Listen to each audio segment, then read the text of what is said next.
Hey everyone, it's Dr. Ramani. Welcome back to this YouTube channel that takes on narcissism, toxic relationships, and toxic people. Today's question is it possible to have a successful long-distance relationship with a narcissist? Before I even get to that question, you should start answering it in the comments because it'll be real interesting to hear what you have to say.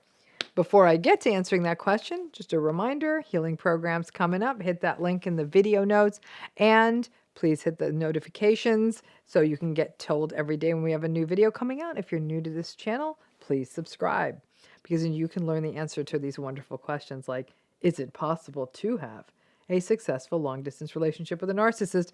Keep commenting, folks. Let's see what you have to say. And also in the comments, have any of you had a long-distance relationship with a narcissist? So let's go to the question. Can you have a successful long-distance relationship with a narcissist? I'm going, probably not. Certainly not a healthy one. In a world of being able to video chat, text, email, long-distance relationships have a different viability than perhaps they did even a couple of decades ago. But most people will tell you that a long-distance relationship isn't easy, technology or no technology. The lack of touch, intimacy, routine, sharing day-to-day experiences, just being there. Not having those things takes a toll on most people. Now again, I'd love to know how many of you are or have been in a long-distance relationship with a narcissist. Drop a note in the comments just so we can see and let us know how that worked out for you if you feel comfortable. But the fact is, when it comes to relationships, we meet who we meet. Sometimes you might meet someone when you're traveling, or someone who may be visiting your city for a little while, or somebody who moves off to school or gets transferred for work, and then voila, even if you didn't intend it, you find yourself in a long-distance relationship. It could be military, it could be any number of reasons. I don't think long-distance relationships are impossible.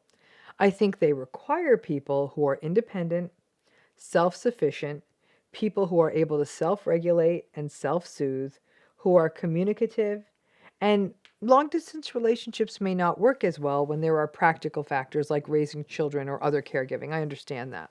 But they're not impossible. Ultimately, long-distance relationships do not flourish if either party in the relationship is insecure. You have to be comfortable with you and your partner and the situation and have trust. Lots and lots of trust. And since narcissistic relationships are all about insecurity and mistrust and suspiciousness and blame and projection, I think you're beginning to see why it's very unlikely why long-distance relationships with a narcissist would not work.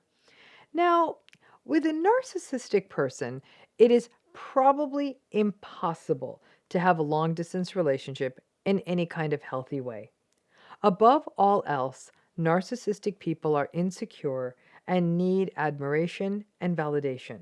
So if you are not there with them in person, they really are not getting that, right? Narcissistic relationships, even if you are in person, let alone long distance, are also plagued by trust issues, concerns with infidelity, the narcissistic person potentially needing to get validation from people who may be geographically closer or who they find on social media. Because projection is such a common defense in narcissism, the narcissist may often start accusing you of their shady behavior, which feels confusing and gaslighty. In addition, narcissistic people are often delusionally jealous, which can also make a long-distance relationship almost impossible. You will be accused of cheating, betrayal, inappropriate friendships, and you're not doing those things. Your social media will be stalked. Hell, even your devices may be monitored through malware or hacked passwords. It can get very controlling, and the amount of contact a narcissistic partner may ask you to engage in via video chatting, texting, DMing may potentially be very impractical and disruptive. But if you push back and say that you can't keep talking on video because you have to work or just do the stuff of life, you may get attacked and suspected for being shady. And time zone differences don't help. You saying that maybe you're sleeping at a logical bedtime for your time zone may be interpreted that you're doing something wrong, when in fact it's just bedtime. Now, it's interesting. Narcissistic relationships, especially in the love bombing phase, can often seem like that they have some long distance potential. The love bombing and the excitement of a long distance relationship in the early months can often play well with a narcissist initially. Lots of travel, showing up as a surprise, meeting on trips in other places, liaisons in hotels, phone sex. It's all very exciting.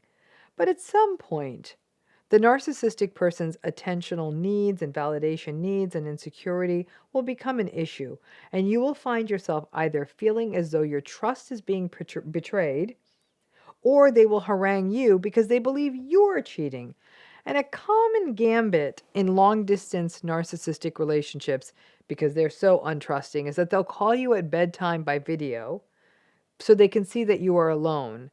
And they'll do a lot of saying, you need to call me by whatever, video, FaceTime, whatever, instead, so I can see where you are. So again, that kind of stuff is common. Now, I have consulted on many cases of narcissistic abuse within the confines of a long-distance relationship. The non-narcissistic person would be doing everything in their power to either reassure the narcissist or appease the narcissist. And many people have said it was probably more exhausting and time-consuming to be in a long-distance relationship with a narcissistic person than being in the same city as them.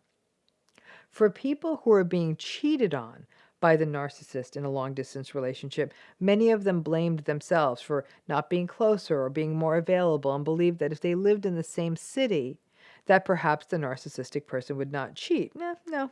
The long distance just gives the narcissistic person more freedom and a better justification when they're caught, but cheater's going to cheat. The abandonment and attachment issues we observe in narcissism also doom the likelihood of success of a long-distance relationship. Now, there's a concept called rapprochement. It's something I've talked about on this channel before, but it's this thing called rapprochement. We observe it in relationships. I'm going to give you a very simplified version of this, but this concept basically talks about how people behave at the time of reunion, when they see someone again that they love. Now, healthy people with secure attachments at this rapprochement, at this reunion, are happy and they reconnect and they check in and they go from there. For people with anxious attachments, this time of reunion, this rapprochement, is very messy. There can be anger at the time of reunion, dysregulated emotion, just looking for a fight. Rapprochement crises in narcissistic relationships happen not just at the time of reunion, but also happen at the time of separation. And we tend to see abandonment anger in the day leading up to a departure. In most long-distance narcissistic relationships, there will be fights on the way home from the airport and on the way back to the airport. The attachment and abandonment issues take a difficult situation, a narcissistic long-distance relationship, and pretty much make it untenable. The heightened insecurity that a long-distance relationship with a narcissistic person can bring up does not bring out the best in either of you. You find that you are never present because you are either being bothered by the narcissistic person who keeps blowing up your phone because they don't trust you, or you may find yourself chronically wondering what they're doing, what they're up to, and why these long periods of silence.